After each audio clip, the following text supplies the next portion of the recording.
Vice President Mike Pence has declared Joe Biden the winner of the general election. I really don't know how many more times I need to say that Joe Biden won the general election, but it is now a month and a half out since election day. And just yesterday, after domestic terrorists disrupted the certification of the electoral votes, Congress did reconvene in order to officially certify those electoral votes. And so let me give you a little detail, a little video, and we'll discuss. At 3:32 a.m., Pence cited the results for Biden's victory in Vermont, which pushed the Democrat past 270 electoral votes for Congress to confirm him as the next president nearly 15 hours after the joint session began. And here's a little snippet from how that went down yesterday. The votes for President of the United States are as follows. Joseph R. Biden Jr.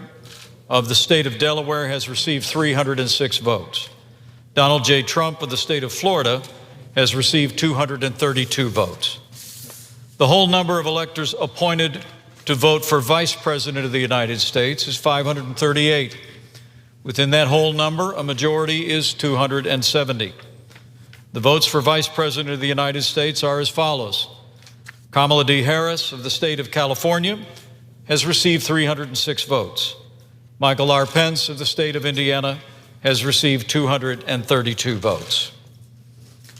The announcement of the state of the vote by the President of the Senate shall be deemed a sufficient declaration of the persons elected President and Vice President of the United States, each for the term beginning on the 20th day of January, 2021, and shall be entered together with the list of the votes on the journals of the Senate and the House of Representatives. Now, one more time with relish. Down goes Donald Trump. Down goes Donald Trump. Down goes Donald Trump. So, guys, the upside of Donald Trump conceding, unconceding, never really quite conceding, is that we got to beat him 8 times over.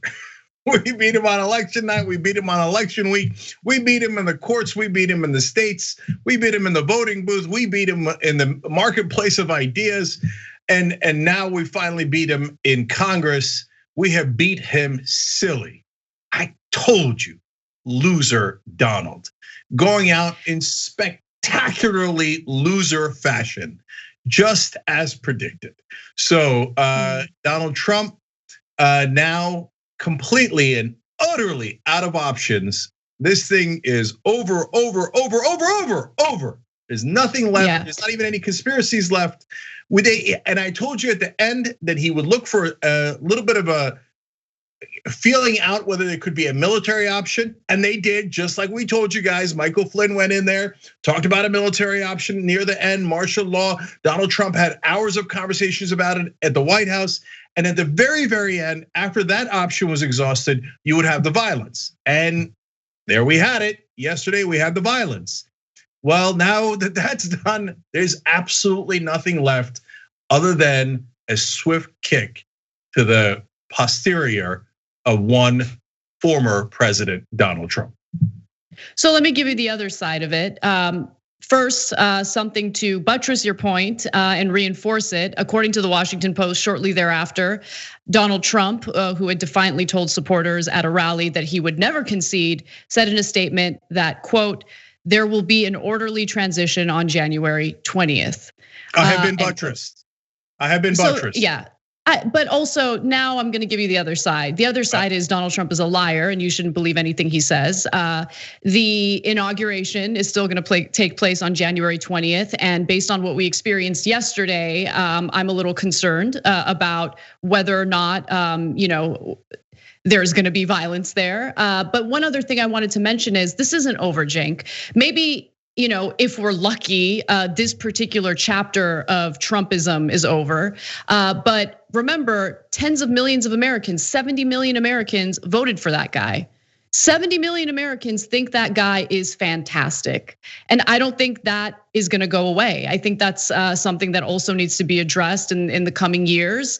I'm worried that the Biden administration isn't gonna, appropriately address some of the fundamental issues we have in this country.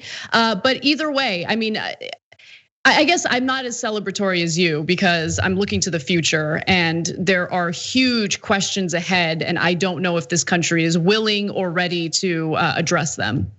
Okay, so Anna, I too am looking at the future, and I am bursting with hope. Now, let us acknowledge that you love doing that. I know, which I love. It's good. I love it. Is that blue I see? Because it certainly ain't red I see. Okay. By the way, one more time, MAGA. Na na na na na na na na na. Oh, what was that about an election meltdown?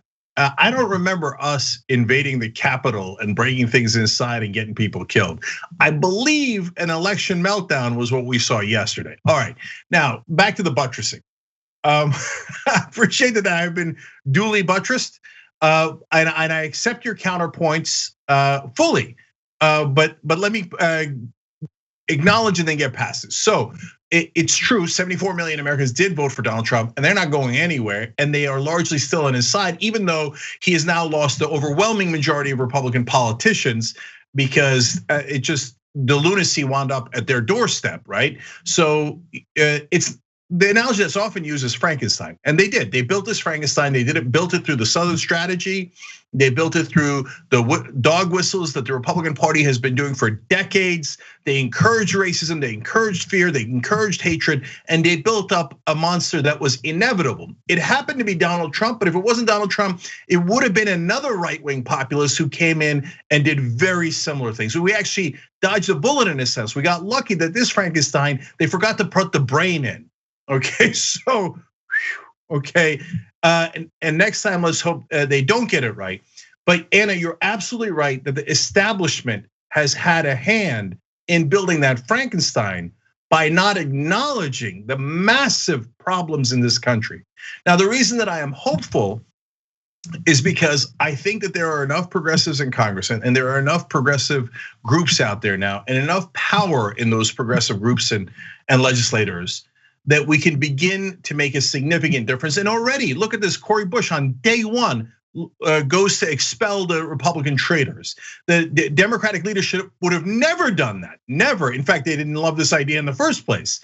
But progressives are saying, sorry, sad day for you. If you're not gonna fight them, we're gonna fight them, okay? So step aside, Butch, we got this. So we will challenge not just the Republicans, we will challenge the corporate Democrats.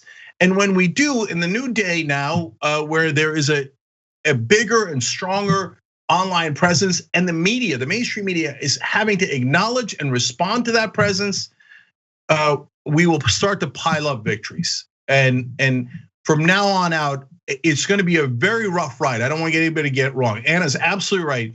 There's massive populism on the right. They're not gonna go away. There's populism growing on the left. There's a healthy and then there's an unhealthy version of that populism. But I think out of that muck is going to rise us, all of us together. You guys, us, the people that you have supported, and we're gonna grow into a force that challenges the Bidens and the Pelosi's and the Schumers of the world effectively. And finally says, are you going to do this or not? And so going forward, a lot of the show will be about how do we bring that change to you guys? How do we fight every step of the way to make sure that we can get those bills passed that actually affect your lives? But the first and most important step was to make sure we didn't lose the country. And we almost literally had a war on our hands yesterday. And the reason I'm celebrating today is not just because Frankenstein has been put down, but because we have finally gotten past the fascists, so we can now move on to the fight, which arguably has been a longer and harder fight with the establishment. But we would have never gotten to that fight if we'd lost the country to the fascists in the first place. So you should take a minute here to have a sigh of relief and have a drink or whatever you do and toast the fact that we have retained America. Now we'll move on to perfecting the union. Thanks for watching The Young Turks, really appreciate it. Another way to show support is through YouTube memberships. You'll get to interact with us more. There's live chat emojis, badges. You've got emojis of me, Anna, John, JR. So those are super fun. But you also get playback of our exclusive member-only shows and specials right after they air. So all of that, all you gotta do is click that join button right underneath the video. Thank you.